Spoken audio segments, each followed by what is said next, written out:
Woo! Hi, I'm Mia Voss with the Mia Connect Power Chat. This is a special edition. We're at ShiftCon. Look who I have with me here. I'm Chef Dennis, and I'm happy to be here at ShiftCon, learning so much about so many wonderful things, meeting great people. And you're going to watch us present live. Look at this. Hold, please.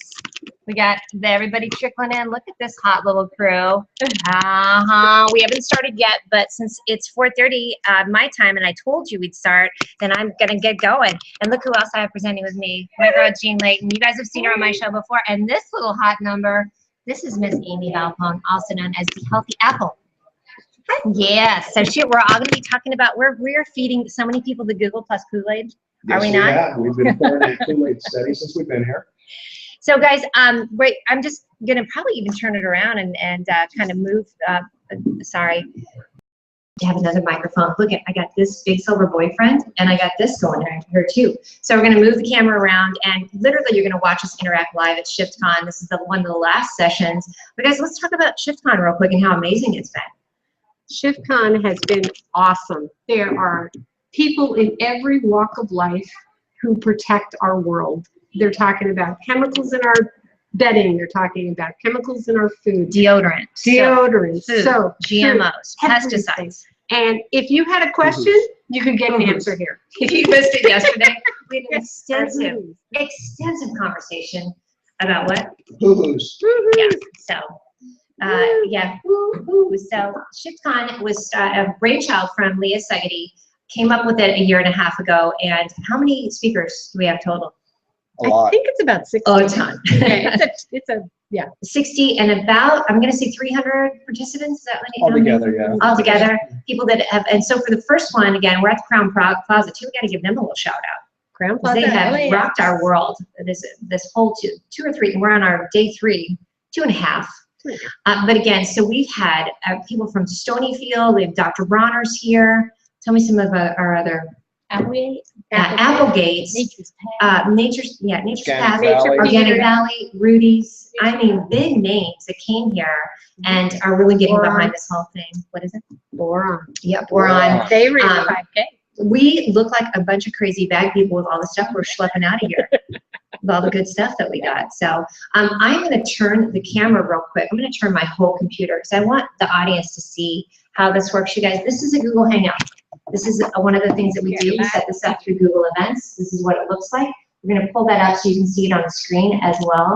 But this is how I do my shows. Chef Dennis also has a show. He's had shows with Dr. Jean as well. Amie, have you done some shows too? I have, yeah. Of course you have. You got to get on my show.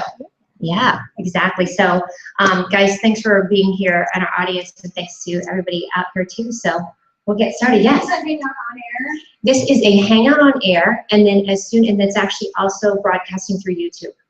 So the thing that we do, and Jean will pull up some slides for it too, is that we have an interaction. I interact with people that are in the audience, and they can ask us questions as well too. So anyway, this is our presentation.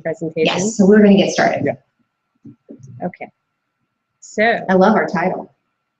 Well, so many people have questions, but what I hear more than anything else is what is Google Plus? And they want to know what it is. Is it a platform? Is it a new product? What is it? Well, the easiest question is it's all of the above. But it's run and owned by the top 2 social media search engines. So if you want to know where to drop your content, dropping it inside the web of the top 2 search engines is a pretty good place to make sure that your content's indexed immediately and moving out to anybody who's searching for your words, your keywords, right away. And when I say top 2, that means YouTube. It's Google and YouTube. And you're probably there already, even though you may not think it.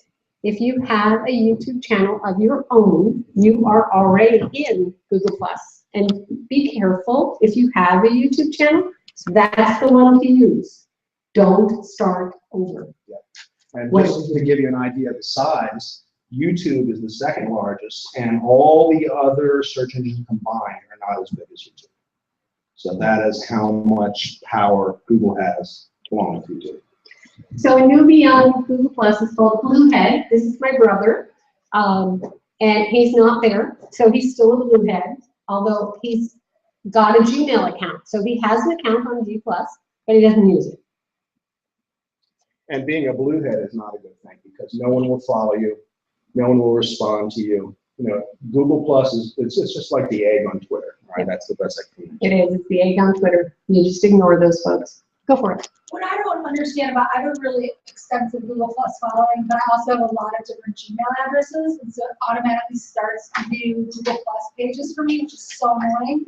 Because then someone could search me on Google Plus, and hopefully they find one with 300,000 followers, but instead you can find 3 that have no followers. And also I have a different YouTube account. But I have 3 different YouTube accounts, which is ridiculous. So it's just like, why does Google Plus automatically start it for you if you have a machine? It's kind of frustrating. That's just what they do, but you can go in and delete them.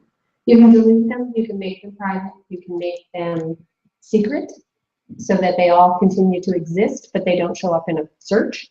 Okay. And there are some great people who can help you consolidate all that YouTube work. And that, whatever you think about, if you have YouTube work out there, start from your YouTube work. Because that's your most powerful content on the platform before you dump anything else in it.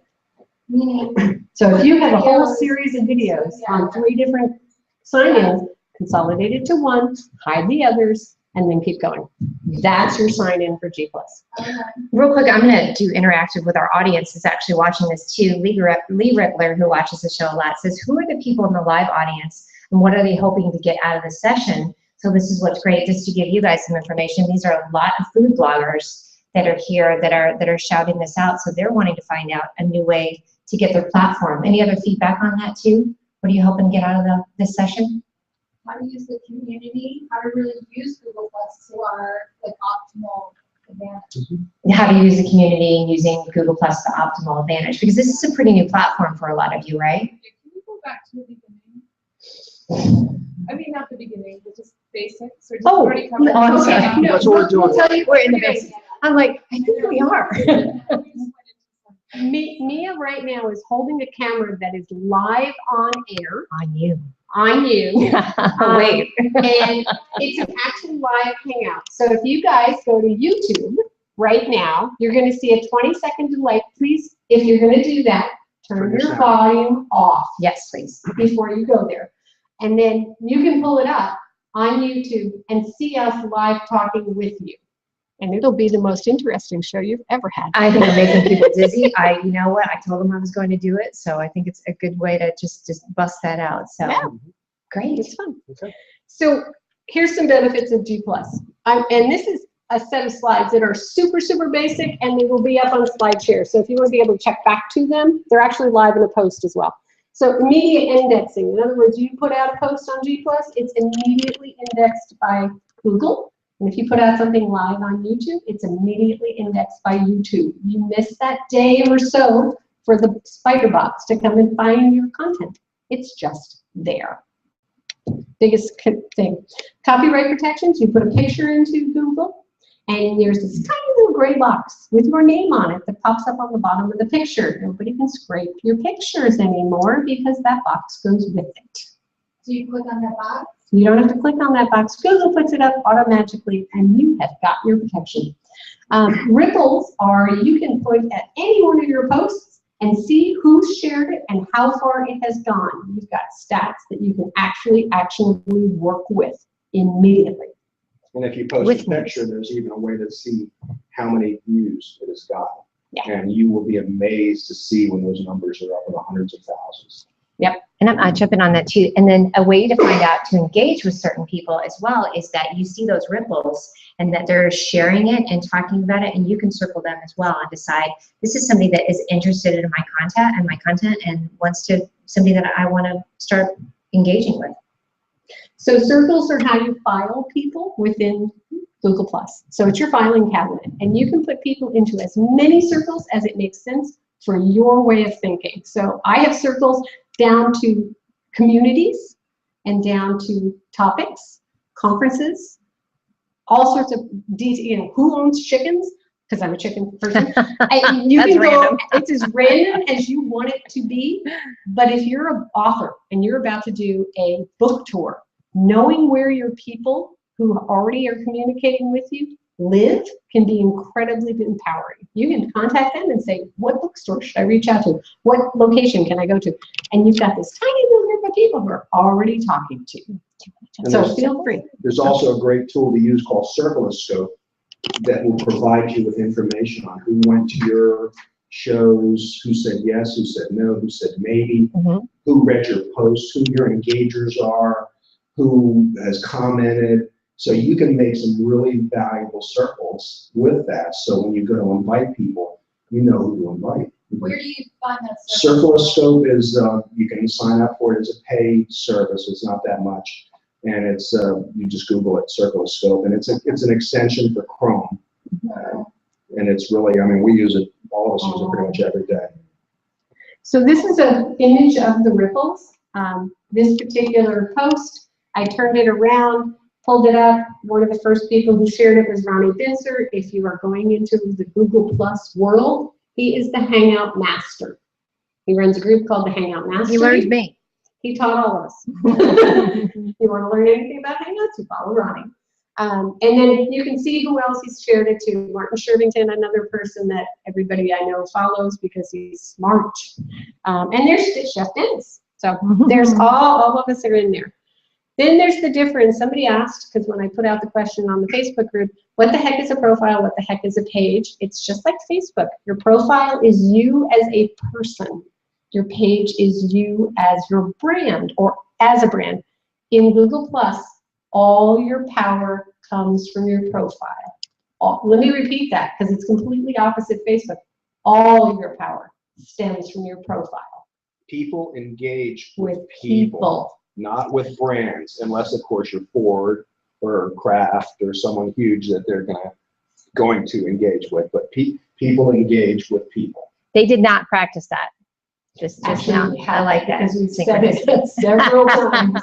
We ran a 13-week show together, Chef and I, talking about how to get the initial setup to be ready to be in Google Plus, and it exists on Wingwormer Production. All the videos are on Chef's YouTube channel, and it's a great way to really learn, because we did step-by-step with screen shares and everything, just so everybody could follow along. In question about that comment, so our communities, is it not necessary to start a community then, just use your page? If you're an activist, you want a community. Yes. Yeah, and communities can be a very good tool for you if you use them properly. Too many communities out there are link dumps. Yeah. People come in, and I always equate it to standing on a coffee table shouting, look at me, look at me. Those are the wrong kinds of communities. You know, you're not there to engage, and you know, you want to engage in your community. I have a bloggers community. I don't allow any of that. They come in to ask questions. They come in to share best practices. So, you know, It's not about promoting. It's right. It Right. should never be about promoting.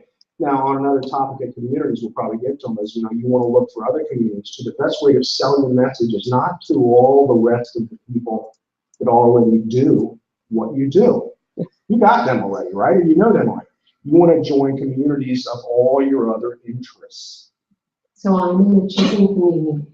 I'm in a knitting community. Because they're going to ask that question, what do you do?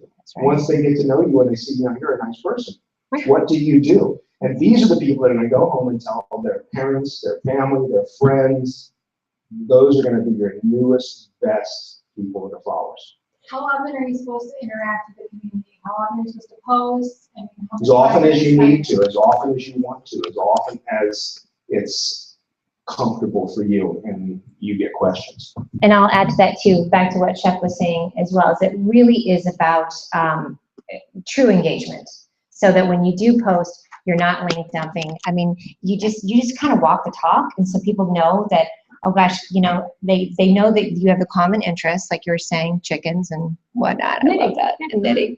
But then like, oh, and now because I love that she's so interested in me, I want to know what she does or what he does. So that's really been the biggest thing that I learned too, is this really authentic engagement of true interest. There's nobody like you, so be you. Is it really transfer into like making money? Or, you know what I mean? Is it like you have That's a tough one. Quick answer, Business. yes. Yes. I've been writing my blog. I'm the gluten-free doctor online, right? Okay, so I have been writing the gluten-free doctor since 2006. I have made more money in the last year being a Google Plus producer for other brands because they found me on the platform than I did in all those years of writing for And It'll bring traffic back to your, like if you're, you know, if you're posting on Google Plus, and people who, and it's funny, people who email me, even like random strangers are like, or people from high school, they're like, I typed in gluten-free pie and your name came out, oh my God. And I'm like, yeah, I'm not famous. It's because like, you know, Google knows you emailed them like 20 years ago. But the point is, it also, in terms of like monetarily, it'll bring people more traffic to your website, which if you have ads, That's right. I mean, again, that's like minimal money, obviously, but that's another.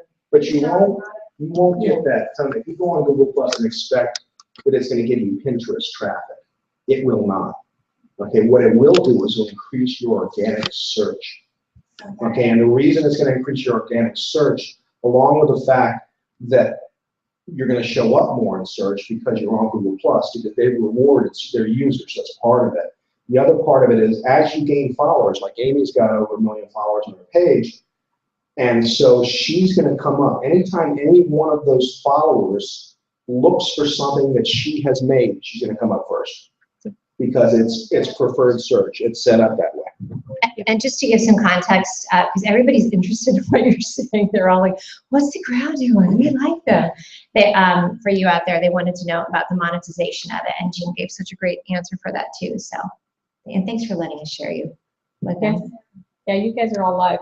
I guess we should like let you know you're live as we turn the camera around. They're live on that too. So this is a profile setup, and this is mine. This is just a picture of my profile setup. And the thing I wanted you to realize out of this whole dense little thing is the column that says contributor to, obviously enough, that first one is my site, but then and then my second site, Wing Worm, but it's where you put all the places you've ever guest posted or worked continuously or in the past. So if you have ever been a HuffPost author, if you have ever guest hosted on some huge site, you know, Ree Drummond decided to help you and you guest posted on her site. Guess what this does to your being found in Google? You are now an expert, and they like experts. So when you set up your profile well, you're giving Google the information to make the connections to say this person knows their stuff. And they also like to know what else you do. So you put your LinkedIn profile out there, you put your Twitter, you put your Pinterest, you put them all because they're looking at a whole picture of a person. They're trying to decide that you're authentic, that you are an expert and you're authentic and you're worth them promoting and coming up in search. Yes. Question about the contributor too. Are you putting the link to the actual page of your? Mm-hmm. If the question was about the contributor to, are you putting a live link? Yes, Or are it you is. putting like the homepage of Huffington Post? It is the live link to the article that you wrote that contains your Rel equal author tag. And I will get back to that because authorship is not dead. No, it's just sleeping. It's just sleeping. Are you asking like if you, like say you have a column in like Fox News, are you saying like, do you share the link that says like, here's my 1,500 or my 10 contributions, or do you link, is that what you're asking, or? Yeah, I guess just more information about what Yeah, you should be. what do you think is Everything. If you It's like are it's like a a contributor on a constant basis, Yeah. then you would put the site because you're always there. And with that Rel equal author contained within your post, and we'll get there, that will tell Google, this is how often this person posts on this site. So yeah, you would put the site. I went over here first. You might have answered this by implication, but I want to be sure. Contributor to, are you putting this in, or is Google finding you and putting those? This is my profile, and I have put all of this information into my profile. And you only have to do it once. So you know you've done a guest post, you drop that piece of information in, it exists forever. Yeah, Google is not going to put anything. Google's not putting anything on your profile. Well, Now, and the one thing you're supposed to do is if it says current or past. I think I have everything set to current because it's live on the internet and it hasn't gone off the internet, so it's all current. Another And question? these Google Plus things under contributors, this is just when you posted something on their profile, like changing Google Plus? On this profile, the question is, are all these Google Plus things when you post it or whatever? The reality is, I'm a busy moderator in groups, and those are communities where I am a moderator, or I have created it, and I'm the owner, or there's all sorts of things. Not everybody's looks like this. This is G Layton. This is This good is, stuff. this is me making sure that people find me. And I have to be honest, this is what I do for a living as well. So I am an SEO person, and I work to make sure I am found. I've already done the work. Now I want the credit. So the other thing is links. And the links you see there, that's Dennis and my show. Up to the bottom where it says Gluten-Free Baking for Dummies, that's my book on Amazon, and my blog on Amazon, and then the three top posts on my site. So if somebody wants to come haunt me, or stalk me, whatever word you want to use, they click through to my profile setup, they've got a lot of stuff to look at, which is great, And right? just as she sets this up, the rest of your profile should be that complete. You want people to know about you, know who you are, what you do. You're not giving them your home address, but you're giving them your email address. You're giving them a way to contact you, because that's one of the most important things, is being able to contact you, because you will get, all right, you may get some crazy emails, but you're going to get, people are going to find you that way. Yeah, I've been actually finding, I just realized yesterday, I've been getting insane, really weird emails. I don't know if anyone else has been getting them, but I realize it's from my Google Plus page. And it's very creepy. Like creepy because they can see your face and everything you're doing. And it's a little weird. That being said, I mean, the spam filter takes a lot of those out for And you. she can lock it down. Yeah. To that end too, if you do a Google search and you're connected somehow with that person on Google Plus, even if you're not in the Google search itself outside of the platform of Google Plus, you'll actually see the email address. It's actually kind of amazing, unless you have privacy settings set up, but nonetheless, Yeah. it's Right. very You interesting. know, they connect things that we. Yeah. So I'm going to move on a little bit to brands and pages. So who uses pages? Brands, fans, and people who want to stay anonymous. Do you really want to have that as your MO on the most popular search engine? Brands makes perfect sense. Ford, Kraft, they all have big old pages. It makes sense. Fans, they use it to promote their work, which is amazing. The amount of live music you can see on Google Plus is truly Live original music. live original music. People are actually launching their careers on Google Plus. It's just awesome. And you know, this is my Room production page. And I could tell you, I probably have 400 followers. It's terrible. Sorry. Go ahead. Again, it's not the same as, you know, on Facebook, they really do emphasize that. I do have a brand page, but I use it to tag my show. It's the Mia Connect Power Chat, so that it has at least something that it goes to, and I have the information. I have everything filled out on there. So I at least have the company, but it's not what I interact as. I do interact as Mia, as a brand, but it is good to at least have it. You just don't have to make, you don't have to make both of them, you know, on and off. I actually have a page and a personal, and my page has probably 10 times as many followers as my personal. So I actually do the opposite. I post 3 times a day on my page, and I link back plus Amie Valpone. So then, but still, I can do that. I do 3 times a day for last year, and I still want as many followers on my personal page. So it's interesting. But I agree completely with what they're saying. You want to grow you, but it just so happened that my page grew, and Your page grew too because you want to suggest usuals. And that's like a great thing. That's like When people push you on that, it's like Christmas every day. It is. And what we're trying to say too then is just, Amie has a different, I have a different, you really need to think and just start, you know, honing like what I want to be, what I want to look like, where I want to put my emphasis. And sometimes it just happens naturally like that. It just kind of comes together and then you follow it. Yep. So this is circles. This is what circles look like. This is everybody in a beautiful little avatar with their name. I created this circle because these are the people I listen to. So Supercharged. You are on the super truck. Of course you are, dear. Those are the people, and I have this as a shareable circle in the slides. So if you wanted a group of people to start to listen to on Google+, and you wanted to hear great information about lots of aspects of social media, these are the folks to follow.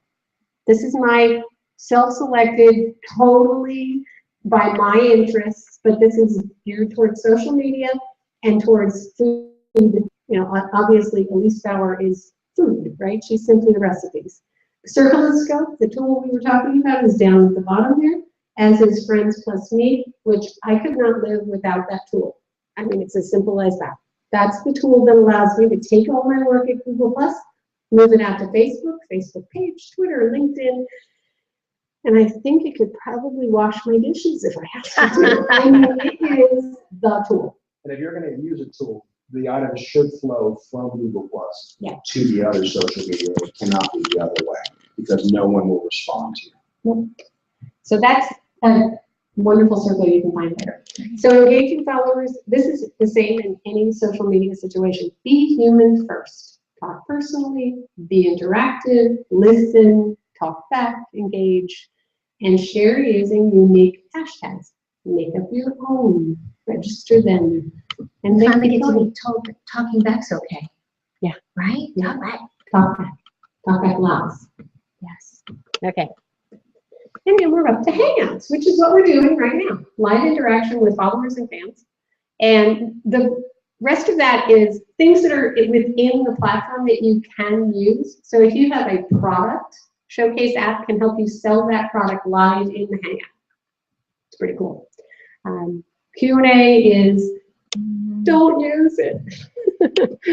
It's an app they created that works really, really, really poorly. It's good if you're moderating a talk and you're giving a talk on something scientific where you're not going to expect a lot of engagement back in that way, but you're going to have people that want to ask these important questions. That gives the audience the opportunity to vote on which questions will be answered. Mm-hmm. But you lose all of the engagement. And one of the best features of Hangouts is the engagement that you get during the Hangout. You know, that's what makes it such a wonderful social tool. One of the best people I saw that used the Q&A app was Jennifer Lopez. She did a Hangout. Boy, she did. I don't know if y'all saw that. It was really good. She did a Hangout a couple of months ago. It was talking about launching an album. And so it does launch out to a separate page, but you saw these people get so excited. She used it really, really well and answered questions. So as she was speaking, you could see the questions pop up. So at times it's really good, but I think it's more of a bigger brand. Yeah, that's kind it. of thing. And for you and I, especially with our shows, we'll see some examples of the audience interacting with one another. That's super fun. So they're not only talking to me or my panel, they're talking to each other. And that's pretty organic. They're talking right now. And so we all use the comment tracker because that allows the people to interact in the event and then us to be able to bring those comments live onto the screen, have them answered by each other in the event, and move on from there. Live events on YouTube, you can launch from YouTube if you choose to. And I use that frequently because I work as a brand producer. And so lots of times people don't need to see my smiling face on screen. They need their own people on screen. And so I can use that and I can launch with me being anonymous, me running all the tech, which is really super cool. And I use that for, right now I'm using it for a gentleman who wants to keep it behind a paywall. So he runs it on a YouTube Live and we jump it behind a paywall and people pay him to have all these things watched later. You did a great one too, where you were all on the screen with Fox right now last year. You had a bunch of different, Jean had a bunch of different guests. I was one of her guests. You had a great series last year. I love that something That was a different brand I was working with. I had to launch Grains of Discovery for Bob's Red Mill, and those are live and watchable on my YouTube channel, which I gotta admit, I kept talking to them and saying, shouldn't this be on Bob's channel? And they kept saying, no, we want you to get the views. And I'm like, heck yeah. And you will get some sponsors that really don't care. Or they don't know. But what you can do in that case is download the video and send it to them. You know, they can claim ownership of it. It's very simple to do. When you can download the video, you can do some editing right there, but you can then download it. You could cut it into very sizable bites to use. You can make little 30-second shots out of it, and you can get a lot more mileage out of it. Yeah, it's really effective. This Bitly link is, if you wanted to join the Hangout Master Group that Amie runs, that's an affiliate link for that. So the best part of events, and we launched this as an event, right? Yes. Okay, so me Scheduled launched Hangout on this Air. as a scheduled hangout on air, which in the wonderful world of Google is called a SHUI. Chewy. A SHUI. Meaning that when Mia created it, it was indexed at that time. And so if anybody was trolling the internet looking for ShiftCon G+ or ShiftCon event, it would come up even though it hadn't launched yet. Huge bonus. So putting it in the event. You put it in the events list, and it's a huge bonus, especially if you start running a very continuous series, which both these guys do. And it gives you an awareness in Google before you even start your show. Great way to get everything in there. Sorry about that. So mirroring content. Do you guys agree with this one? Google likes the entire blog post placed into the stream. In other words, it's not duplicate content if you drop it into Google+. Now, I don't necessarily agree with that. We were talking to some SEO people, and while it's not duplicate content, they want something fresh on Google+. Yeah. So and things change on Google+ on a daily basis. Just like Facebook. Just like Oh, they Facebook. It only really changes does. are usually for the positive. So this is the Friends Plus Me link. So if you want to find that tool, that's the link for that. And come on. Oops, sorry.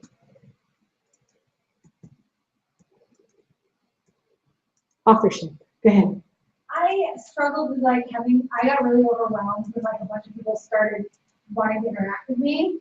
Just like who has time? I was on the Google preferred list and it's awesome. And then it just like overwhelmed me entirely and so just stopped. I was like, how can I like answer all these people? What do you do? Expert. No, I'm not an expert, but I do a million different things for my job. Okay. Oh, the question was, how do you not get overwhelmed with responding to everybody? So at a point in my career, I just had to start to say, I have Facebook, Twitter, Instagram, Google+. I don't even know what I have anymore. Sometimes I'm just like, so, and everything comes through on my Gmail. So like Lori who's in the back, she often shares my stuff on Google+. I used to right away get out of what I was doing, respond to her, and respond in email. And then you have to find the plus key, wait till their name comes up, and I was just like, that just took. And then you delete the email, and it was getting too much. So now, honestly, I just let it sit. And if you notice, like 10 emails will come on top of it. And then by the end of like the day, you can just say, thank you, Lori, just so-and-so, so-and-so, so-and-so. But I did on my personal, my Valpone, because it's like but I know Lori, you know what I mean? But then I respond to everybody on Twitter, you know what I mean? So, but not on Facebook. So I think it's really, on my blue page, I don't respond to anybody, unless, I don't even get the alerts, because it would be overwhelming. But I'm writing a book too, so I just had to get out of all of my Firefox, because I was just between all the pings and everything. So I've really come to the point now where I'm really not responding to anything. And I think it's kind of, I was talking to a friend about it, even just in social media in general. I think all of us in this industry, we get it, right? Like if Jean retweeted something and I say thank you, it's not like she'd be like, oh my God, she did. It's like, I'll come back and retweet her next week or something. I think we've gotten to that point where you just kind of get it. And a lot of times it's a lot of random people. It's kind of like your blog comments, right? I get a ton of blog comments that are questions, detailed. I used to sit there and write to everyone, and I'm like, this is, It's health related. It's like here you want to help them, but do you have an hour and a half to answer? Yeah. So for some, I'll wait and respond at the end of the day, and other ones I just had to start deleting. Because I think it's almost for peace of mind. Yeah. It's almost like we have so much to do, right? And we have to take care of us. You're experts too, like you get paid to figure out sort of my clients, you go, but then you put yourself out there and Google Plus as an expert, and then everyone asks you, it's like, how do you navigate? Yeah, I thought, right. Well, that's what happened in my blog too. People were asking for medical questions, like how did you heal yourself? And I was responding, and I was like, wait a minute, you can hire me. Here's my fees, because it was like affecting me and my life, right? Great. And I was getting really, I was getting upset because it was bringing back my stuff, and I was like, this is just crazy. You know, hire me. So I hope that helps. To say you need to seek an expert in your area. Just leave it at that. Because the reality is, if you give any advice online and they don't get better or they miss something because you gave advice, it's, you know, I take it really seriously, and I tell people, I'm not your doctor. I mean, it says that on my blog. I am not your doctor unless I have seen you face to face in my office. Yeah, I put disclosures on all my pages. Yeah, I put disclosures and everything. Saying I am not like a registered dietitian. Like I've probably been through everything, and I know like phosphatidylcholine's, like all these crazy things that people don't even know. But I'm not going to share that information with someone because I'm liable, right? So even though I am an LLC, it's like, you know, like all of us are. It's just too much. I was going to go back to the format. Yeah, it's good, but the format as well. And that's what's easier on Twitter to respond one by one because you're responding to that. I kind of miss that on Facebook, the F word, we call it, where you can hit that reply. Do you know what I'm talking about? Where it just went to that. And that is the hard thing about comments is if you come back later, it's almost out of context because that comment could have been way up here. That's one of the hard things I have is I respond to a lot, but for my shows, I actually let my guests, I kind of shine the spotlight on them and let them respond. But that is kind of hard because you're responding like 10 or 15 comments later, and it is kind of weird. And it can become this game of, thank you, you're welcome. Well, thank you for saying thank you. Really, like, it's really go on and on. So we're going to go back to the slides. Authorship. Everybody's heard the rumor that authorship is dead. It is not. It is sleeping. Just because the pretty pictures went away doesn't mean that Google doesn't still use that information. And just because Yoast took it out of their plugin doesn't mean you still want to be able to hold it in your site if you have it enabled. Because it completes the circle of, I wrote this, which WordPress puts into your site if you're on WordPress, or Blogger does. And then this is my Google profile, and then this is the piece of information I'm putting in. That circle of information is how Google knows you're the one that wrote the piece of information. So if you have it enabled on your site, whatever you do, don't take it off. They're going to bring it back. It'll be like a zombie. Or they just won't tell you they're using it, yeah, which they do with a lot of things, and they'll continue to use it. Right. And rel equals publisher is for your pages that are not individual posts. So you need that tagged on your site as well. And if you don't know how to enable it, that lovely sharing circle I mentioned has experts in WordPress and Blogger in that circle, and I can point you towards which one is which and talk to them. There are also some excellent help communities on Google. Google Plus Help is one of them, and you can go in there and there's moderators and there's people that just go through the community and will be there to help you and answer questions and try and get you the help you need. A lot of very helpful people on Google Plus. A lot of people that share information very freely. It's not as guarded as you'll find on a lot of other social media. People answer your questions. People will tell you how they did something. Yeah, I've gotten more immediate response to what do I do with this situation on Google Plus than I've ever gotten on any other social media. And believe me, I've been beta on everything. You know, I've been there, and it's never been easy on some platforms. Google Plus, it's easy, but you have to figure out who you're listening to. You know, you need to make sure you're listening to people who are truly being kind and helpful. And people that actually know what they're talking about, because you'll find a lot of people that claim to know what they're talking about, and they're just going to lead you down the wrong road. Can I jump on that? Don't be a size queen. And I say that because there's some people that have really big numbers, and that really does not guarantee authenticity. They could have been, we talked about this in our breakout session yesterday, they could have been on that suggested users list. They're not interactive. You can kind of tell when you see their views as well, and we can get into that of how, or you see how much they respond. But I kind of fell into that because when I came into Google Plus a year and a half ago, I definitely saw some people that had these big numbers and thought it was just, you know, bona fide. And some people I'm like, God, guy's a jerk. So like the numbers don't always mean they're going to be, you know, you really want to find your tribe, whether that's somebody that has 500 people following them, but they're so authentic. Some of our favorite people don't really have that many people following them, but they're just so authentic. It's not about the numbers. Definitely not about the numbers. And even the view numbers are not, because the view numbers can be skewed based on where it's been shared. So, And sometimes the view numbers are also very misleading. Can you buy, like, you can buy Facebook likes? No, you cannot buy Google likes. you can't buy Google. That's so good. And the reality is, up until 4 months ago, you had to use a real name to get an account. There were no anonymous accounts. There were no screen names at all. But about 6 months ago, they changed it. But up to that point, you had to use a real, honest to God, human name.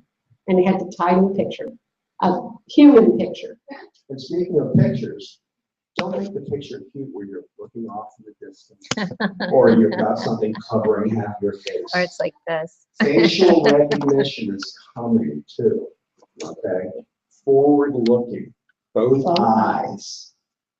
So they're together. Yeah, I see that a lot. People's profiles are like looking somewhere else. Yeah, and that stylish cut the half of face, don't do that. It's not Facebook. And really, wouldn't you guys suggest too not changing it that often? It's not, like, you know how Facebook profiles would do Throwback Thursday? Do that type of thing as a post itself, so then you can have your fun with it and tag yourself. But really, I do suggest just be super consistent with that picture. Just like Twitter, you're not changing it all the time on Twitter. So get that recognition.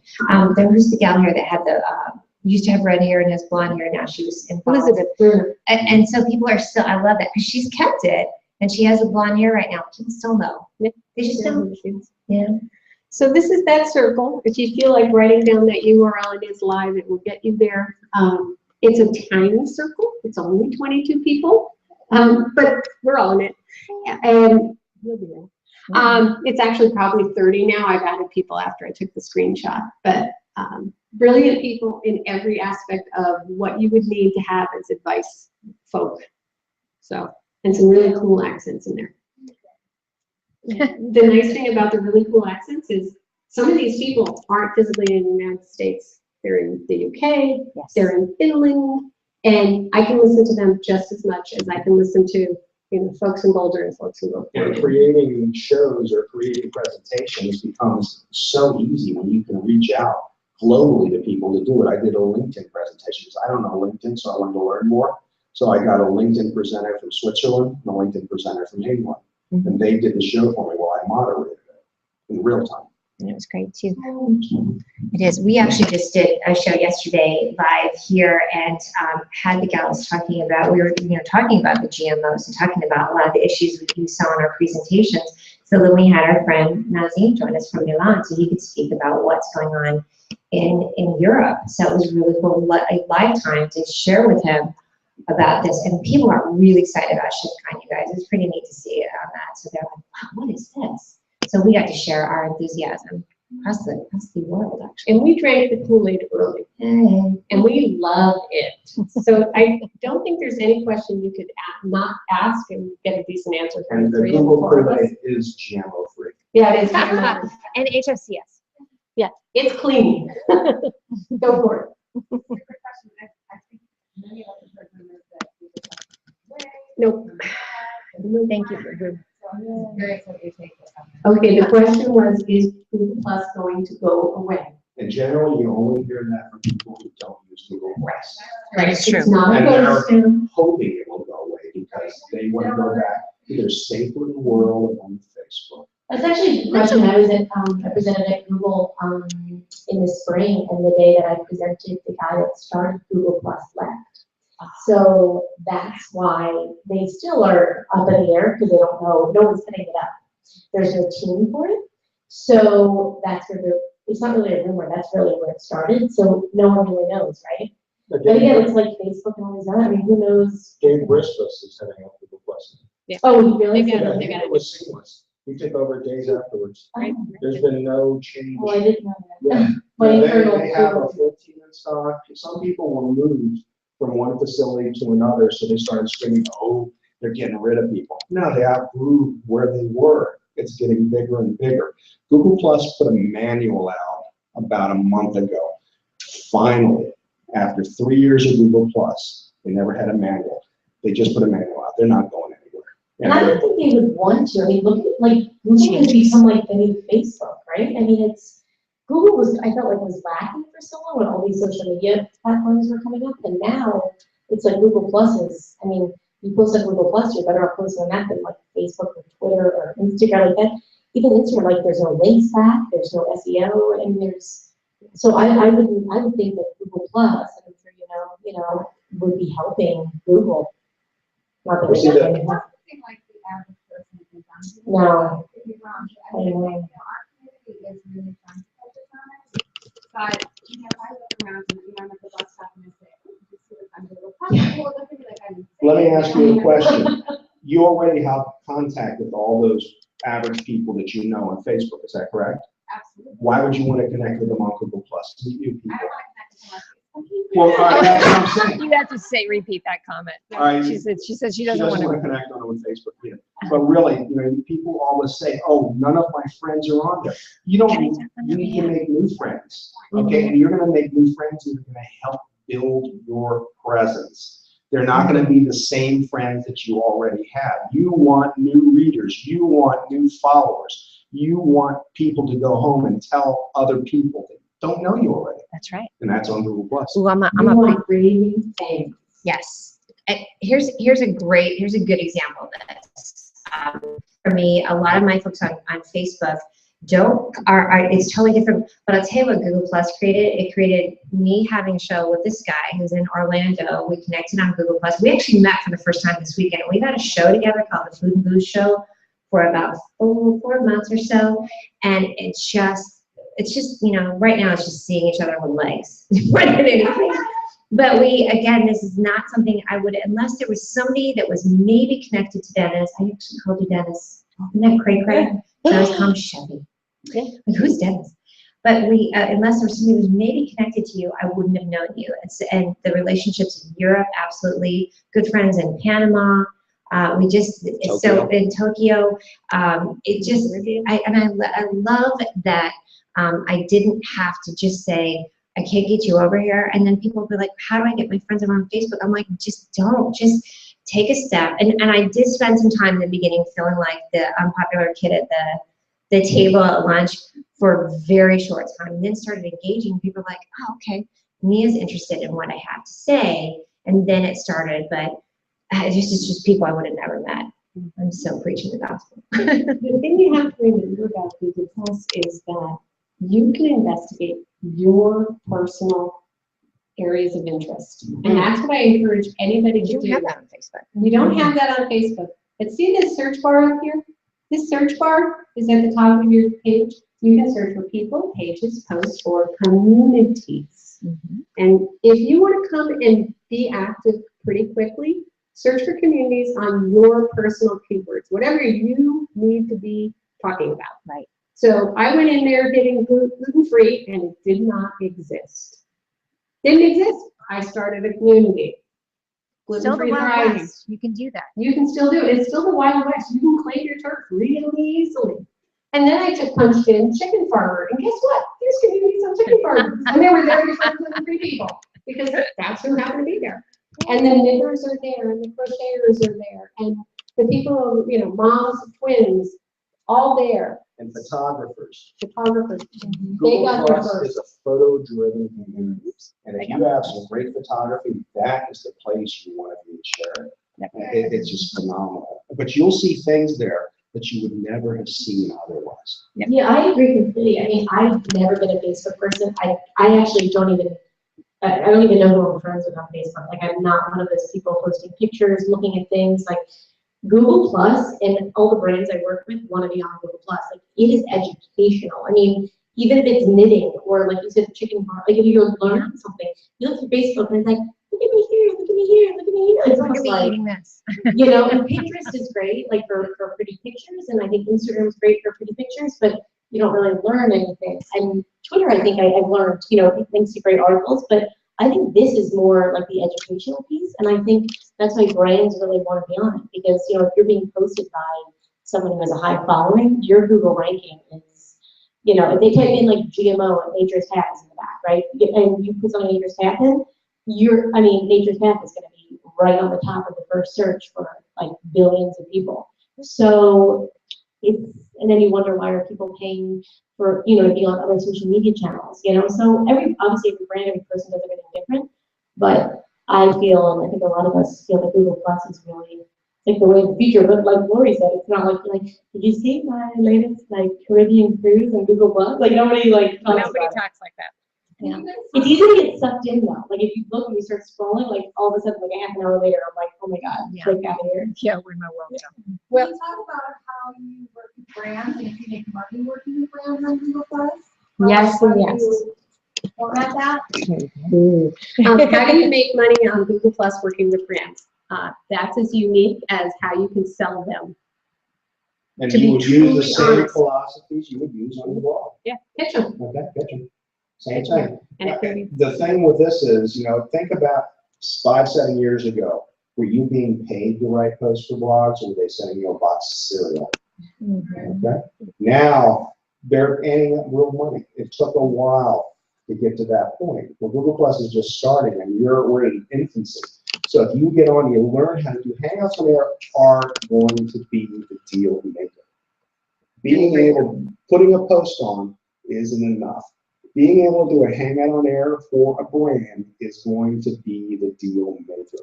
Having enough eyes that follow you so you can share it with a large enough percentage of people to make it worthwhile for a brand is going to be what sells them. So a hangout on air of the brand. So with someone from the brand or just using the brand. But however, I've done them either way. I'll just continue. use the product, I'll have the brand on, I'll have other people on with the brand, or I'll just have other people on and no brand. Right. Whatever they want, you build it for them. When I did this series with Bob's Red Mill chose the bloggers, sent them a present of all the grains of discovery, asked them each to use them, create a blog post, and we did the live hangout talking about, well, what's farro? Why in the world would you want to work with farro? Well, I'm the gluten-free doctor, right? So I'm talking about a grain I can't eat, but I'm helping everybody to understand what it means for nutrition for people who can eat it. Okay, and then each of those bloggers got a shout out on the show, live link to their blog post, and linked within each other. So all the farro people linked to each other. So that was their pay for it. That was how it was set up. So that's how they get paid. But did you get paid? Yes. Very nice. How do you know how much to ask for? It's How like much work anything can they else. pay? It is. You have to know, you have to be a marketing person, you know how much you're worth. You should be asking yourself that question, right? Yeah. How much are you reality worth? That's your best question. I mean, people ask all of us how much you said. I mean, how much do you set for a blog post? I know people charge $50 for a blog post. I know people have charged $10,000 for a blog post. I'm not telling you how much I charge, but and I'm sure these guys aren't either, but you know how much you're worth, and you know if you have a big following or your stuff goes out or you have other things going on, plus you know your community, and these brands know you. Like me, I'm sure you're the same way. I don't work with like General Mills, right? So these brands I work with know it's like someone's coming to my site, they're number one, they're gluten free. Number two, they either have an autoimmune disease or they're trying to eat like it's their target market, whether they couldn't have the magazine or something else, like they don't know who's really saying it. So that's what makes you more, I mean, it all depends on your blog and what you do, but I'm just very forward with brands. I mean, because the last thing I want is to charge a heck of a lot of money and then have someone be really disappointed and not hire me again. Like when I work with a brand, I want to work with you for the next 20 years, unless General Mills push you out and something like high fructose corn syrup comes in, but it's like, I'm not one of those people that's like one-offs. I mean, I like to, have retainers or keep things going. But and I think it's like any of us. You have to be genuine to your brand too. So. And that's repeating. There's the great brand program that was yesterday too. They talked about that. For me, I work with brands that they hire me to kind of be a color commentary so that it helps them get their message out too. You can do it that way. Now, when I do that, I don't guarantee my audience because I'm not selling me a Connect audience. I get brand sponsors for that or brand ambassadorship for that. So I separate it. But there are some that will just say, hey, we like your style, we like what you're doing, we know you can represent us well. Could you come on and just be, it could be, I did one for cybersecurity presented by my client, but then did a guest blogger on it, speaking on that topic. A lot of different ways to think about it. Really is just like blogging, but it's just the new venue. Question there. In so many ways, it's the way you want to be able to present that product or that company. How do you want to be able to relate to them? You can probably do it on this platform more effectively and without it ever getting blocked. There's no worry about who's got 20,000 followers, but only 10,000 are going to even get a hint of it because you didn't promote the post. There's no promoting the post on YouTube. And if you did it on a YouTube video, it's evergreen. So that's a question. Specifically, if you don't mind, to go back just a minute to the Pinterest Google Plus comparison, looking at the new value that Pinterest is very popular with food bloggers, with food and visuals, and it seems like Pinterest is also trying to sell itself using more at Pinterest, and I just said, would you mind to just shorthand compare a little bit what you can and can't do, or why you can do more with Google Plus than Pinterest? Sure. So, I mean, the number one thing is that with Google Plus, you have a link right to your blog post or right to the brand. It's like, oh, look at the question. What's the main difference between Pinterest and Google Plus? Pros and cons. So, I mean, from my point of view, I think Pinterest is lovely to look at, but I don't go there. Again, I'll use Nature Tech in background. I don't go there looking for like Nature Tech cereal, right? I go to Google Plus looking for like new things and content and information, and it makes me want to click on the link and then go to that brand website or go to that blog post page talking about the product. And even bigger than that, it's SEO. Yeah. So going back to the same example, you post on Nature Tech. I mean, there's not Pinterest, you're lost. If you're not posting on a, I mean, I post to a lot of group boards, which I'm sure these guys do too, which are, so the boards are posted are like millions of followers, which is amazing for some of the brands and some of the different things because I have access to paying to them. But it's still, if you go, it's like Twitter. I mean, you're not looking at Twitter right at that second, it's gone, right? So unless you go back and look at the Pinterest board, Google Plus, you're up on that Google ranking right away. I mean, there's no way that you're using like the right. I mean, that's something that I'm sure Chef and Jean that we may talk about more. It's like hashtags. If you're using the right stuff, but even just to link to the brand name or your name or your website, I mean, there's really nothing.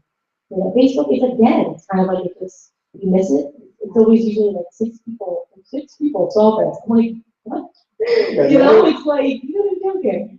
The other social media are great. They have their places, and I tell people never to walk away from anything they have. But that being said, no other social media will give you any SEO impact. So you're spinning your wheels. If you're spending all your time on Facebook or all your time on Pinterest, you're wasting your time. The reality is if your community is there though, learn to run Hangouts and then use 22 Social to drop it into a tab into your Facebook background. Or I built. There are tools, in other words. I'm looking at Shockface. There are tools that can help you move it from Google Plus back to your older communities. Yep. And you can 22 Social is the app. And then the other thing I'm just going to remind you guys, you know, we don't own anything on any of these platforms. It could go away in a second. Yes, with Gmail or with Google, you can get the email addresses, but guess what? They haven't opted in. So don't forget to always emphasize getting people back on your website. So I actually have a tab to broadcast my shows live. Because I do get people who are like, I don't know how to, I'm like, it's start, but that's okay, just go to my website, and then I get them to subscribe too. So just a good reminder that that's your real estate. You can embed. That was for you, Denise Wakeman. He knows I always say, that's your real estate. I got that from her. You can embed the live Hangout, Yeah. the live Hangout on your own website. Through YouTube. But it's live on your site. For all those people who I don't want to learn another social media platform, they don't have to. Okay, just as an example, I'm going to show you one thing. I adore Janice. Janice is one of the most amazing, sweet people. Okay, so she put this post into the stream 5 minutes ago. It's a cane-free, sugar-free, egg-free, dairy-free, and gluten-free. Notice the hashtag wedding cake on the roster today. She routinely posts. She's a Canadian baker. She routinely posts all of her cool stuff, right? Cake. Okay, so she's already got 4 people who have said like on Google Plus. It's a +1, so she's already had that. This is a do share thing, but I'm going to go up here and just. It's in 5 minutes. She's already got 4 people who said yes, and I think 1 share and 1 comment. 5 minutes. Sheffy and I posted the picture of us of our first food and booze together. And I think we got like 100 people that liked it and commented on it. So they just were interested in what we're doing. But again, that's relationships that we've built individually and then that we've built as our Abbott and Costello, right? We are Thelma and Louise. We are Thelma and Louise. So somebody tell me what your keyword is. Good question. Anybody, Healthy recipes and vibe. is that your keyword or is that your title? Healthy recipes? Healthy recipes. It's not coming. No. Sorry.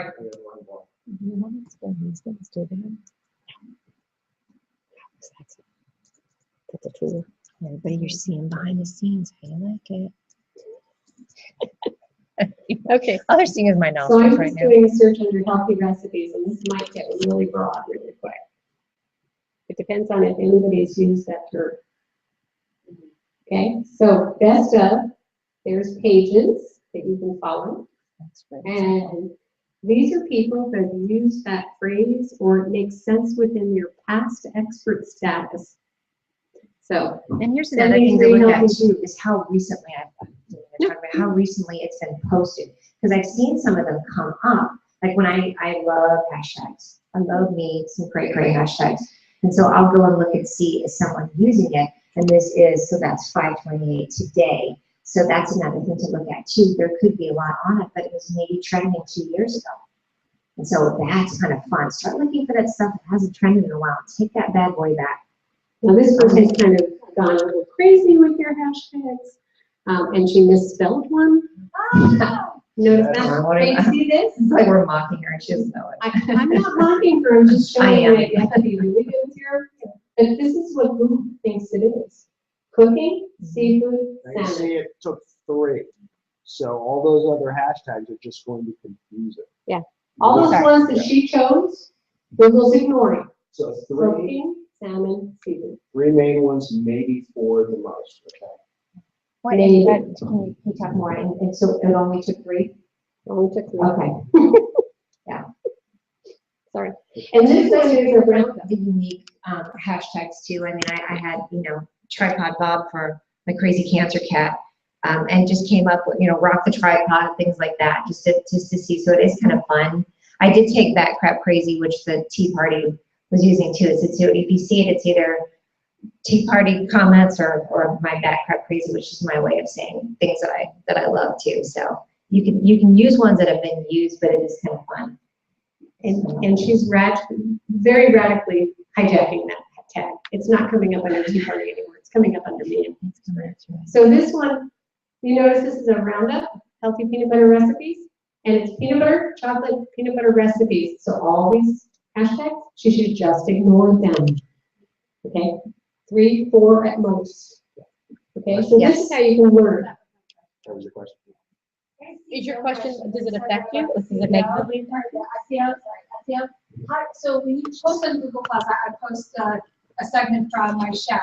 What goes up on the search engine optimization? Like, it's not like I put a title. I put check out this recipe and whatever. So what is it actually gonna search and put up there? It's going to use the hashtags to help you search it. Okay, she asked, when you post on Google Plus, what is it actually going to take to come up on the search? What is it going to use? So it will take your post and it will start with your name. Okay, so you're going to come up as an expert basically then. And then it will follow whatever categories you put it in and whatever hashtags you use and what you may be talking about. Google will try to discern, just like it does with when it crawls, that first how many words to see what you're talking Should I about. put a title to every post? Like, should I be creative and find a title? You should start a post on Google Plus the same way you start a post on your blog. You want to have a header, and you want to have an introduction. Okay, and that introduction doesn't have to be more than a paragraph. You want to have an introduction. You want to put your link post, and if you're taking a post from your blog, and then you want to put those 3 or 4 hashtags, and then you want to find the best picture you possibly can and post it. And on Google Plus is one places where a horizontal image can be a good thing, because there's no rhyme or reason to it. We try to figure out why, but sometimes you get a horizontal image that will cover the whole page. It'll give you the entire real estate, okay? Schema tags. Schema tags. Yeah, I mean, but it doesn't always work at all. Doesn't always work. Yeah, so that's But what you I'm gotta saying. have them in place. Yeah, but there's no rhyme or reason to why. Sometimes it just happens because I think Google's got a dartboard actually. Or some 28-year-old intern going, I like that one. Pretty much. So, I mean, but that's one of the places it can benefit. The vertical is still always a good bet. Okay, so we switched our search term because we had some feedback from the live folk who are watching the hangout. They said, search GMO free.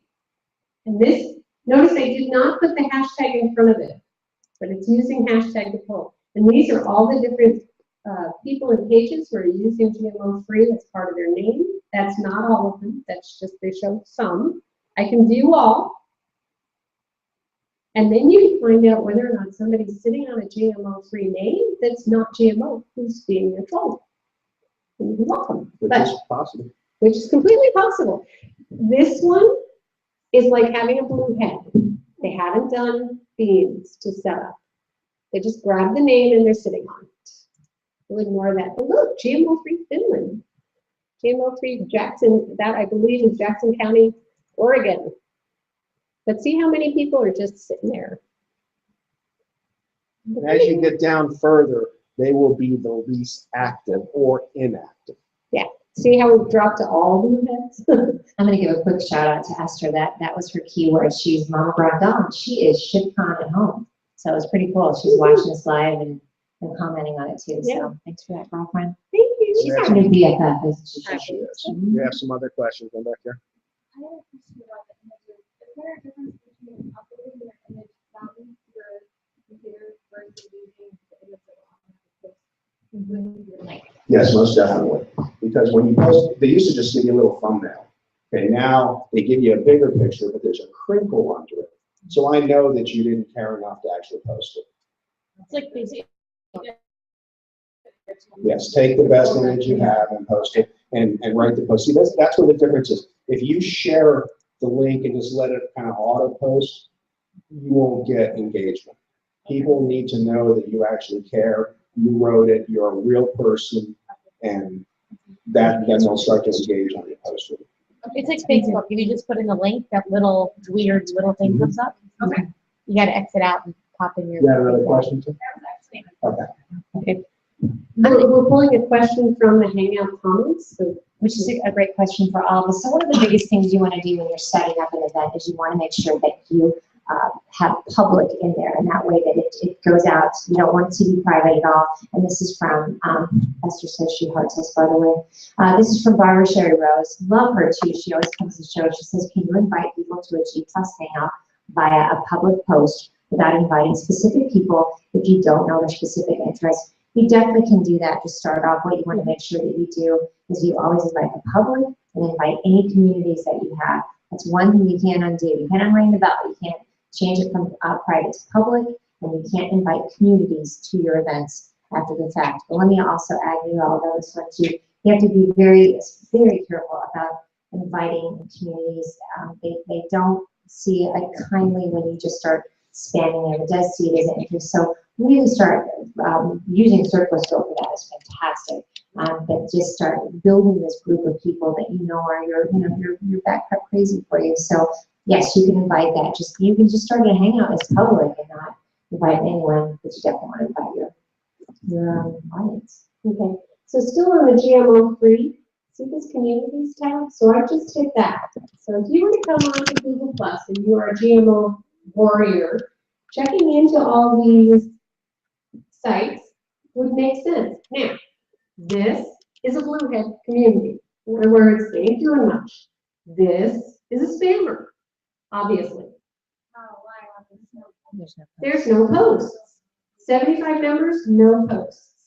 Okay, so, and I'm sorry, I'm going to be really radically nasty, but if I see a beautiful woman's torso, that's a spammer. It's got nothing to do with Let me make the GMOs. noise that goes with it. And that goes for just about everything. But look at this one. 616 posts, 343 numbers. I think people are talking there. I think you guys need to join that one. That's the one to join. See that Be Monsanto? very prudent with your time. You know, look for those indicators of, at best, they're probably trying to sell you something. No post, no post, no post. So guess what, folks? I think we need a ShiftCon community. Yeah. Oh, hail to the yeah. So How's that? I will not start one. It's Bookie Boo's to start. That's right. So we'll I'll happily help her moderate it, and I will go to her and do that. But she's got to be the owner. And you can slide in. People can slide in there and clean things like that. So this is the Google Plus post. This is people using that term, GMO free. So if I were somebody who wanted to build a group of people to listen to, I would start looking at people who are using the term already. Dump them into a circle that says GMO. Listen to them for a little while. Get rid of the crazies. They will be there. Yes. You can take people out of your circles without any problem. Or if you want to be incredibly polite, put them into a circle, move it to, don't ever put these posts in my stream, and they won't know that you're not listening to them. Can I talk on that real quick, just about trolls and things like that? Especially, I don't mean to make this a gender issue, but let's face it, that, you know, obviously it's I think you are the only guy. Oh, no, you're the other guy. Two guys. There's 3 or 4. There's a sprinkle, but be okay with just standing your ground and blocking people. And you don't have to put up with that crap. You really don't. You have to explain yourself. It's kind of, I think we were talking about that. Like we spoke about that. You were sitting at the table, just you know, not engaging, and don't feel like you look like a wimp if you're, you know, kind of right over. Just block them. I'm so okay with that because they just are trolling you. They're looking to get a reaction out of you, and you were speaking about that before. So it's okay. And Google takes it seriously. They do. If you put down someone's harassing you, they take it seriously. They shut They down the plan. accounts. They shut down the accounts. Yeah. And in a community, if you are the owner of the community, you have the ability to remove the post, remove the person, remove the post, remove the person, Remove and the ban comments. them permanently. You know, you have a lot of control. You can report it as spam. You can report it And as if a spam. person gets enough reports of spam on them, guess what? They lose their account. And they use it for hamburger. And then the other thing too is, this is a little off topic, but even if you have a post out there and people just start making, as I call it, hijacking, and they just either start arguing or I had this great video, this TEDx video at Denver, and somebody wanted to just get in this conversation about the crime rate. I'm like, oh, you're taking my happy away. I'm like, stop. It's not what this post is about. Don't forget you're posting this on their page, on your page, and they're coming to you. So you really own that. So I just want to encourage you of like, you can kind of monitor. I delete stuff all the time. It's like, I don't like it's it. like your blog. Mhm. Somebody leaves a rude comment, you just delete it. The delete button is a wonderful tool. So just so you guys understand, this is my thread. I'm signed into my account. This little button over here tells me how many people have a notification. That's normal. Mr. Jingles, look There at you that go, craziness. Mr. Jingles. Mr. Jingles gets dressed up for holidays. He puts on little sweaters at the holidays. It's really kind of funny. And that little button will keep going until it says infinity. It actually goes to 99 plus. Yeah, well, It does. it does. This is, you know, I can move things out really easily and connect to all my other Google things. And this is- Notifications are actually not that intimidating though to handle. I mean, I used to carefully go through every one. But I look now, notifications are from mentions of my name. All right, because a lot of times if you'll get notifications just like on Facebook, just because you commented or you did something. So I start scrolling down. If I see my name, I click on it. You just scroll down until you see, and then you want to do that because you want to respond to the people that called you out by name because it's a really nice thing. But here's the way you can do it. I right-click on my notifications. Martin Shervington gave me this trick. Martin Shervington gets more plus mentions than God, I think. Martin. He and Ronnie Binzer, I mean, he talks on it. He does Plus Your Business. So he gave me this one, and if you right-click and open it, you can see mentions of you. Love. Okay, so you can see just the mentions of you. these are the people you're gonna make sure you go back and say, hi, thank you, you know, I really appreciate that.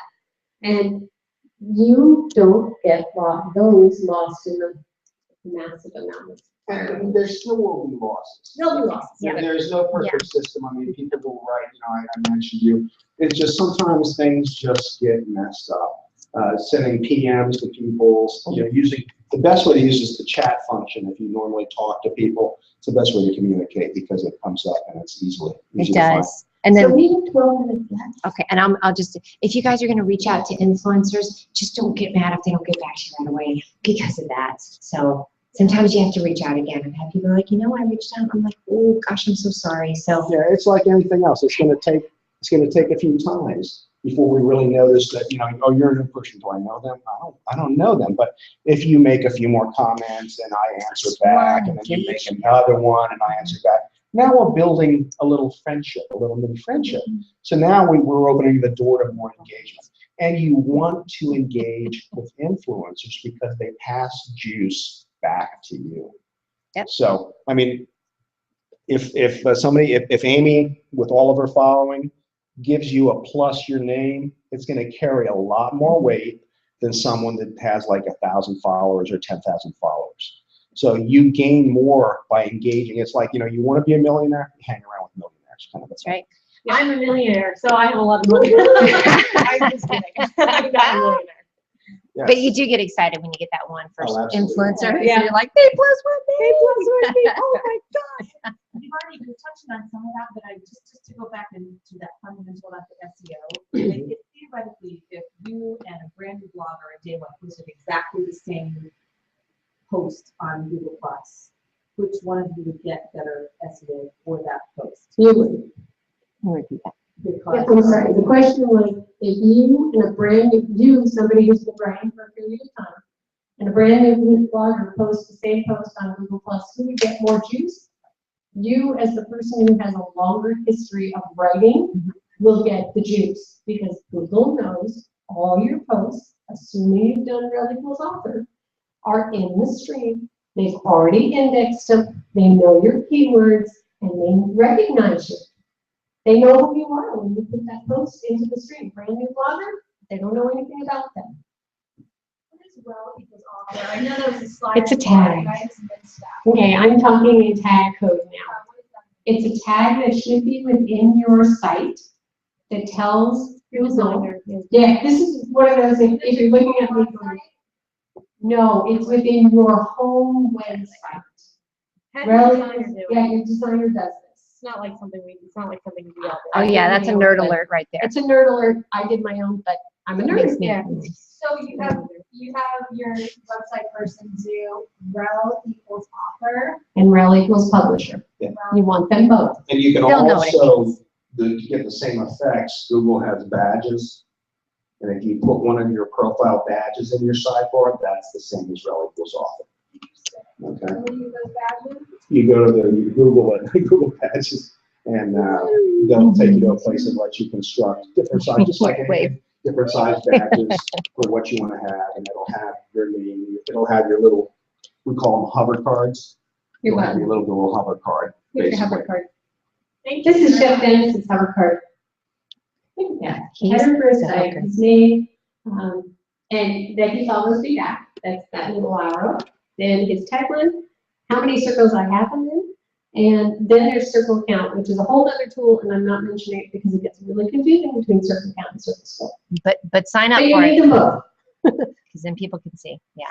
Now, I'm just gonna, it's not trying to be promotional, but Wing Woman Productions is 13 weeks of start here, go do this, take this piece of information, put it into this part of your site. It's that simple. It is not intended to be condescending. It's, hi, we really want you to get set up. Okay, so start at the last one. In other words, not my IFBC, and these slides are all the IFBC slides. I just spoke at the International Food Bloggers as well this year. This is my year of talking about Google Plus in all my conferences. But you can go back to the beginning and set up your page, set up your profile, set up your circles. So, you know, it's very matter of fact, just do this, do this, do this. I have a question for Amie, actually. I'm on my Google Plus on my phone because I'm just looking through it. So when you started the Eat Real Food page, Mhm. it took off very fast. Do you want to talk a little bit about how you were able to really grow your community and I don't know, just in terms of I'd love to know more about that. Yeah, sure. You know, it's honestly one of those things. I get these questions from so many food bloggers, or even like some. Sorry, how did I grow my community to my real food page so quickly? I get these questions from like some of the biggest food bloggers who they can't figure it out. And honestly, it's one of those things where I have no idea how we did it. I mean, we started out doing, so what did we do? We met at Chicago Blog Fair, spoke in town together, and I just said, we should start a Google Plus page. And she was like, what is that? And I was like, I don't know, let's just do it. So we created it, and then we started doing weekly videos or monthly videos, like with brands and like different people. And then literally all of a sudden, our page just started like shooting, and then we just started posting every single day. And inject on that, that is exactly why it did, because what you just said, she started doing weekly shows on there. Yeah. And it got Google's attention. Yeah. So when you get Google's attention and they look at you and they see how much juice you already have, that's what they're looking for. Yep. So that's what propelled you right to the top, you know, because you knew you started using it correctly right away. I also think the cool thing about Google Plus, like I just wanted it on my phone to show you guys. I feel like I have never posted to Google Plus from my phone, but what do you think? Like you can't really post to Facebook from your phone. It's just a weird, I feel like it's all very complicated, exhausting. You have to write everything out. Google Plus, I feel like is easy, like it saves all the pictures you take with your phone, like and you just like click on it. I feel like it's sometimes, I haven't done it yet because I only post and link back to my blog with different recipes, but I'm kind of like, I don't know. That's where I share a lot. Like if I have time and I'm not sitting where I have my computer, I'll pull out my phone, I'll start going down the street, and if I see a really pretty picture, you know, it's like, man, ooh, pretty. Okay, it's a really pretty picture. Shiny. So then I'll share it. And I always, when you share something, there's a way to share something. It's like, Gene Layton, that gluten-free cake looks amazing. Yep. You know, thanks so much for sharing.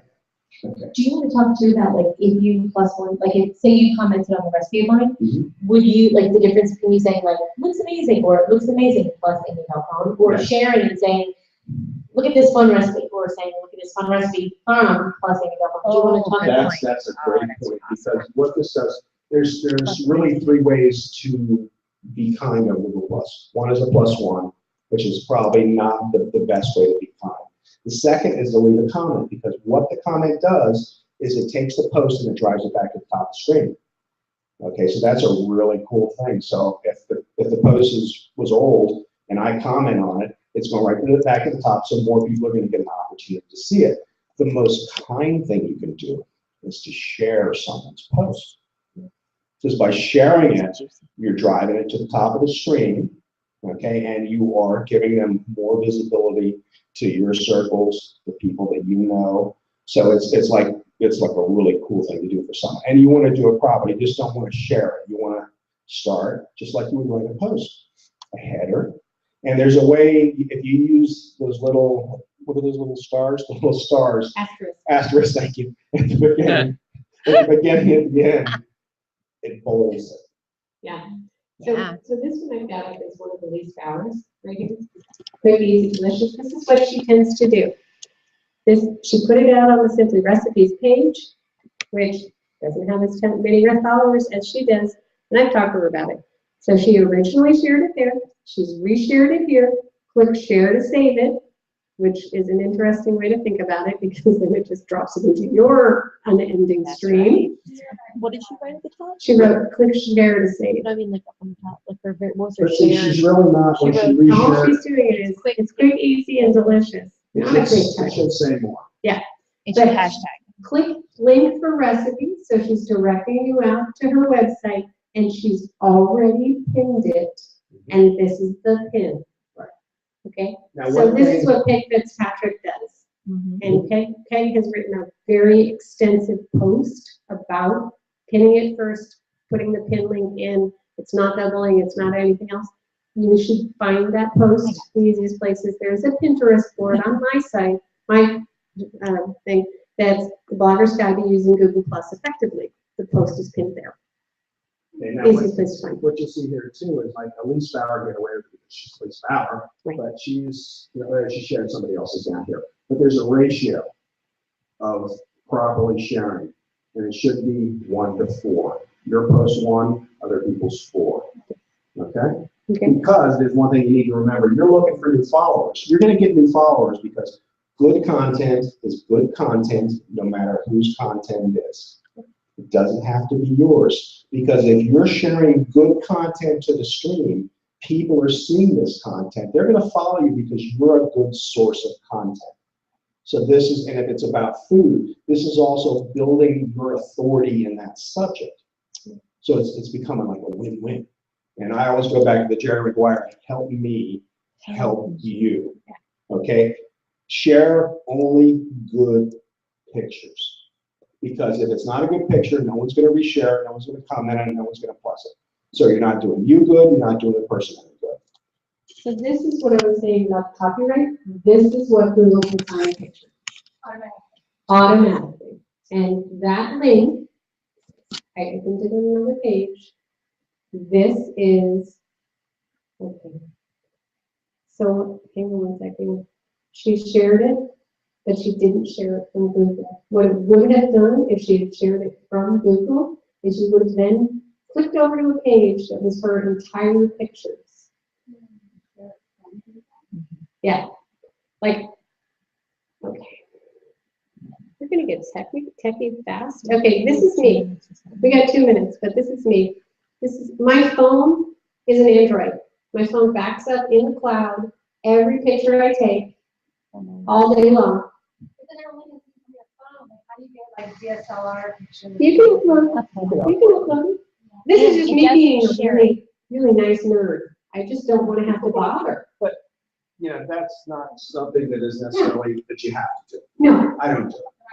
Yeah, it's an it's an exercise. extra step that makes it easy because I can then send this out. But It has a location. It gives you all the information, which means Google knows all this information. Somebody steals this picture, they know I dropped it into the Google stream with all this data. This comes off your camera normally. Goes off your camera. And then if you scroll up or click, does it show you the views or go to detail? This was this morning, Okay. so I came on. But it'll normally give you the views. So how many times it's been used. Right there. You did catch I did catch it. That was a hot mess. I automatically. Is that when you data, when an HOA is like that, so should you do Thursday night, should you do Monday night? You can't worry about when is the best time to do an HOA because you will not get an ungodly amount of viewers live. You're creating content. You're creating content. I would say look and see if you're going up against someone who has who has a bigger show, who has a show.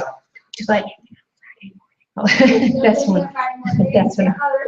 That's mine's at 10 Mountain and yours is at 11 Mountain. So, but come on, watch. Yeah. Unless you want to do it noon. Yeah, come on. And then we always do that. I do a post called Must See HOAs. It's the new TV, so we'll put How you. many times do you post the link to that show? You know, I post it everywhere. It's an automatic post when I create the event, so that's really nice. And then I post it a couple times. It's really more about inviting people, but it's also about posting in that event too, and then that gets a notification to everyone. I post photos too. We posted photos from our little bussies, as we call them, virtual bussies. And other people will share your event.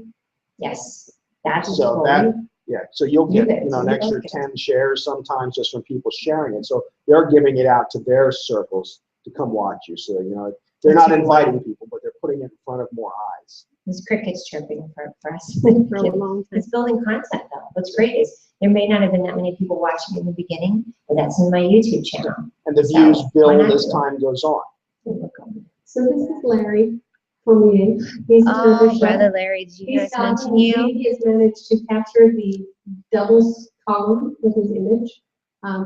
Google loves He's it. been staying at my house cooking for my boyfriend, and then he went to Steamboat. So now boyfriend wants to bring chef to the house too. So he's a Caribbean chef. He was on the Soul.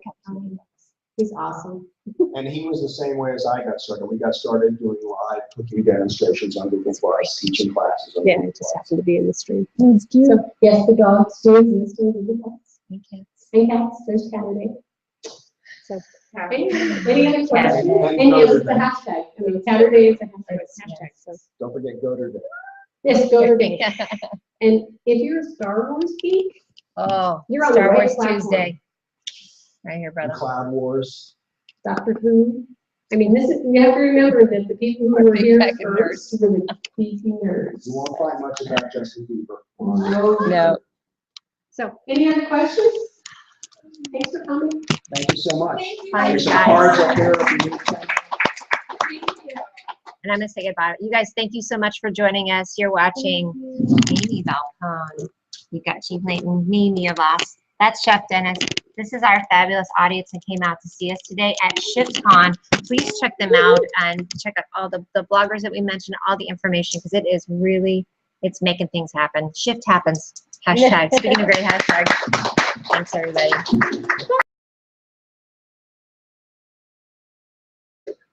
So the thing that we do, and Jean will pull up some slides for it too, is that we have an interactive with people that are in the audience, and they can ask us questions as well too. So Anyway, this is our presentation.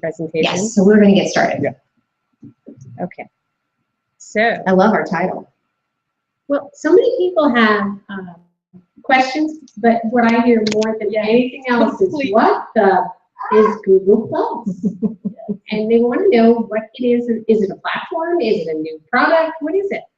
Well, the easiest question is it's all of the above. But it's run and owned by the top 2 social media search engines. So if you want to know where to drop your content, dropping it inside the web of the top 2 search engines is a pretty good place to make sure that your content's indexed immediately and moving out to anybody who's searching for your words, your keywords, right away. And when I say top 2, that means YouTube. It's Google and YouTube. And you're probably there already, even though you may not think it. If you have a YouTube channel of your own, you are already in Google+. And be careful, if you have a YouTube channel, that's the one to use. Don't start over. And just to give you an idea of the size, YouTube is the 2nd largest, and all the other search engines combined are not as big as YouTube. So that is how much power Google has along with YouTube. So a newbie on Google Plus is called Bluehead. This is my brother, and he's not there, so he's still a Bluehead, although he's got a Gmail account. So he has an account on G+, but he doesn't use it. And being a Bluehead is not a good thing because no one will follow you, no one will respond to you. You know, Google Plus it's just like the egg on Twitter, right? That's the best I can. It is. It's the egg on Twitter. You just ignore those folks. Go for it. What I don't understand about, I have a really extensive Google Plus following, but I also have a lot of different Gmail addresses, and so it automatically starts new Google Plus pages for me, which is so annoying. Because then someone could search me on Google Plus, and hopefully they find one with 300,000 followers, but instead you can find 3 that have no followers. And also I have a different YouTube account.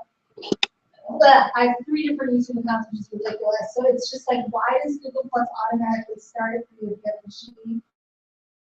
It's kind of frustrating. That's just what they do, but you can go in and delete them. You can delete them. You can make them private. You can make them secret so that they all continue to exist, but they don't show up in a search. Okay. And there are some great people who can help you consolidate all that YouTube work.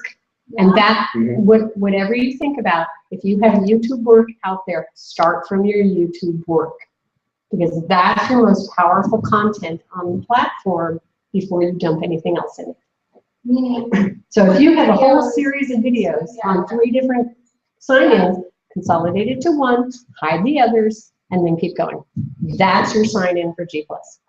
Real quick, I'm going to do interactive with our audience that's actually watching this too. Lee Rickler, who watches the show a lot, says, who are the people in the live audience and what are they hoping to get out of the session? So this is what's great, just to give you guys some information. These are a lot of food bloggers that are here that are shouting this out. So they're wanting to find out a new way to get their platform. Any other feedback on that too? What are you hoping to get out of this session? how to use the community, how to really use Google Plus to our like optimal advantage.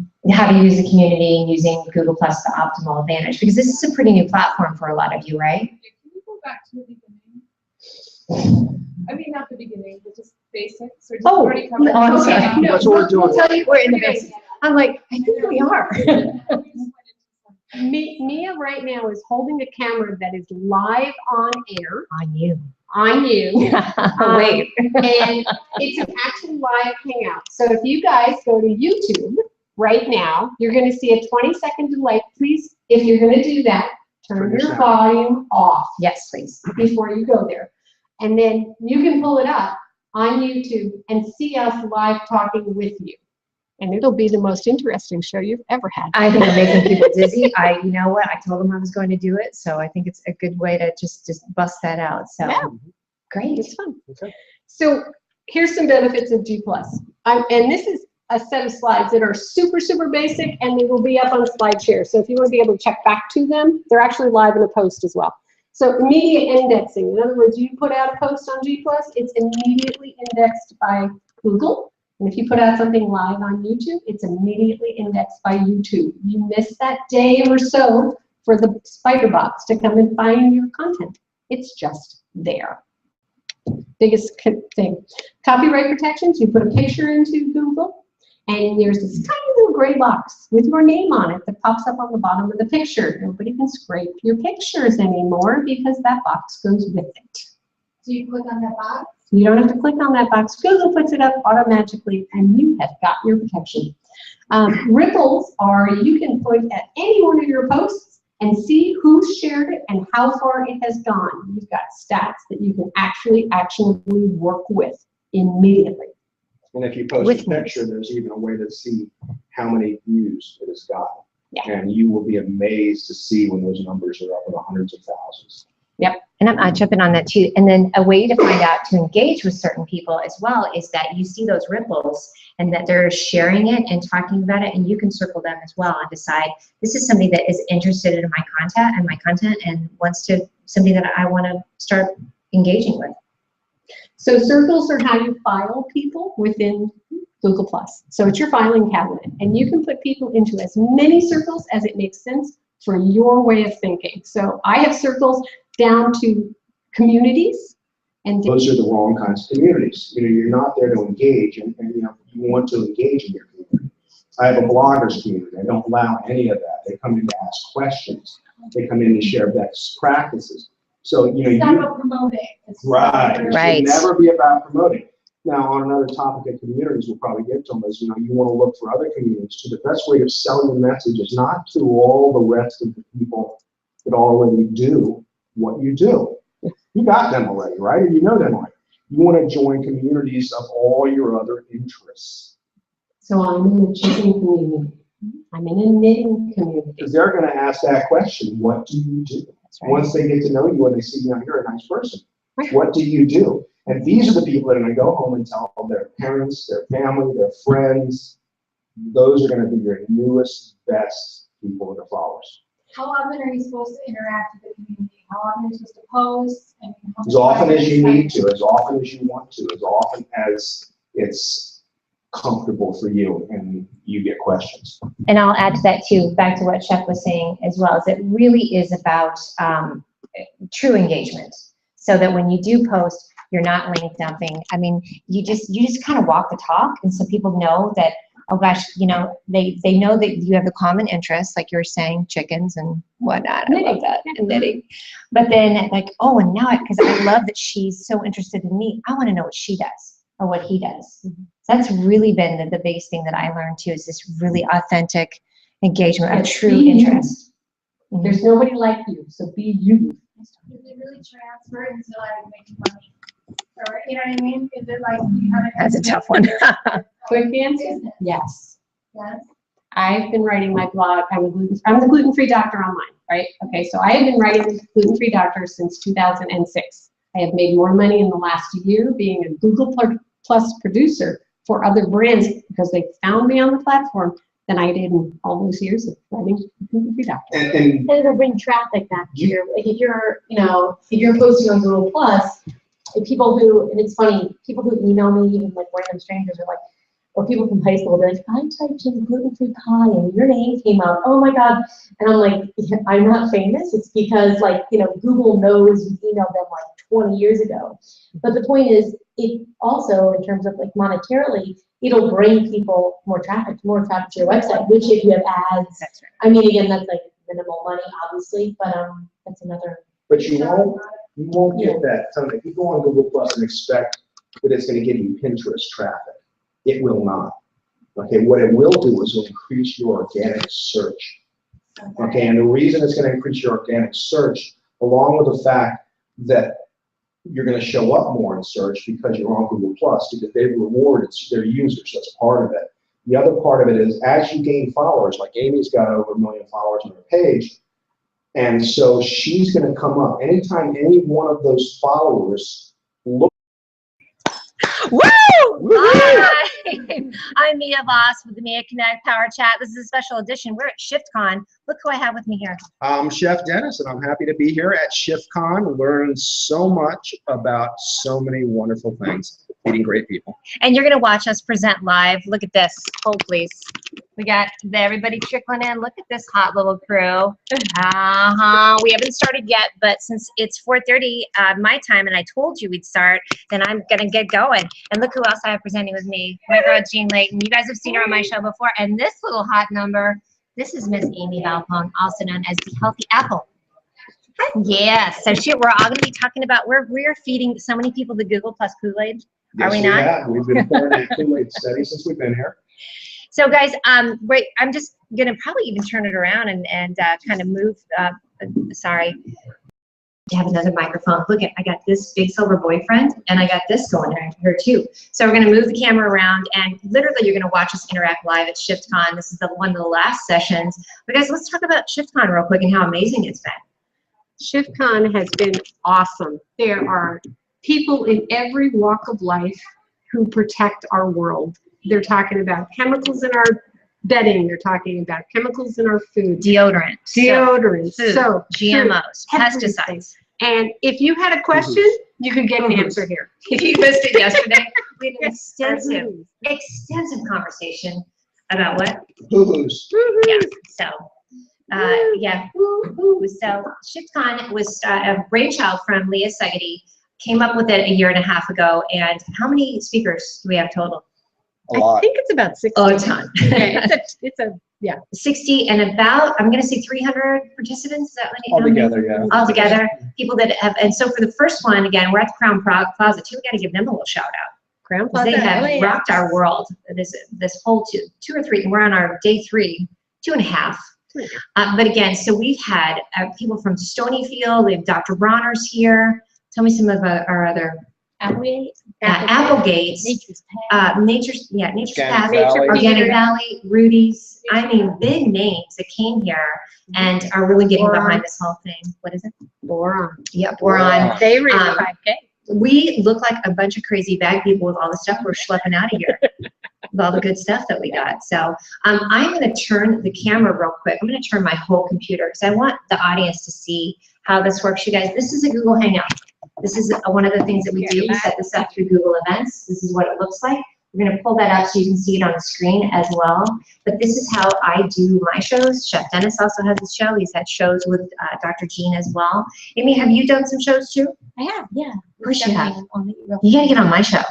Yeah, exactly. So, guys, thanks for being here and our audience, and thanks to everybody out here too. So we'll get started. Yes. Is that being on air?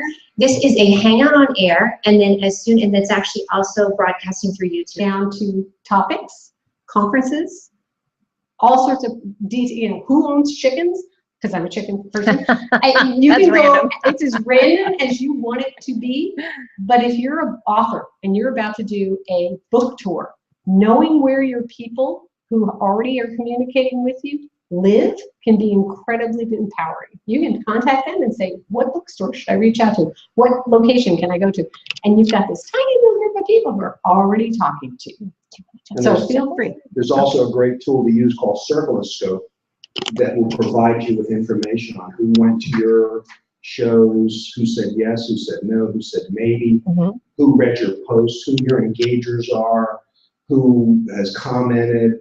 So you can make some really valuable circles with that. So when you go to invite people, you know who to invite. Where do you find that? Circle of Scope is, you can sign up for it as a paid service. It's not that much. And it's, you just Google it, Circle of Scope. And it's an extension for Chrome. And it's really, I mean, we use it, all of us use it pretty much every day. So this is an image of the ripples. This particular post, I turned it around, pulled it up. One of the first people who shared it was Ronnie Binzer. If you are going into the Google Plus world, he is the Hangout master. He runs a group called the Hangout Master. He learned me. He taught all of us. If you want to learn anything about Hangouts, you follow Ronnie. And then you can see who else he's shared it to. Martin Shervington, another person that everybody I know follows because he's smart. And there's Chef Dennis. So there's all of us are in there. Then there's the difference. Somebody asked, because when I put out the question on the Facebook group, what the heck is a profile? What the heck is a page? It's just like Facebook. Your profile is you as a person. Your page is you as your brand or as a brand. In Google Plus, all your power comes from your profile. Let me repeat that because it's completely opposite Facebook. All your power stems from your profile. People engage With people. Not with brands, unless of course you're Ford or Kraft or someone huge that they're going to engage with. But people engage with people. They did not practice that. Just Actually, now. we I had like that that. because we've said it several times. We ran a 13-week show together, Chef and I, talking about how to get the initial setup to be ready to be in Google Plus, and it exists on Wing Production. All the videos are on Chef's YouTube channel, and it's a great way to really learn, because we did step-by-step with screen shares and everything, just so everybody could follow along. In question about that comment, so our communities, is it not necessary to start a community then, just use your page? If you're an activist, you want a community. Yes. Yeah, and communities can be a very good tool for you if you use them properly. Too many communities out there are lead dumps. Yeah. People come in, and I always equate it to standing on a coffee table shouting, "Look at me, look at me."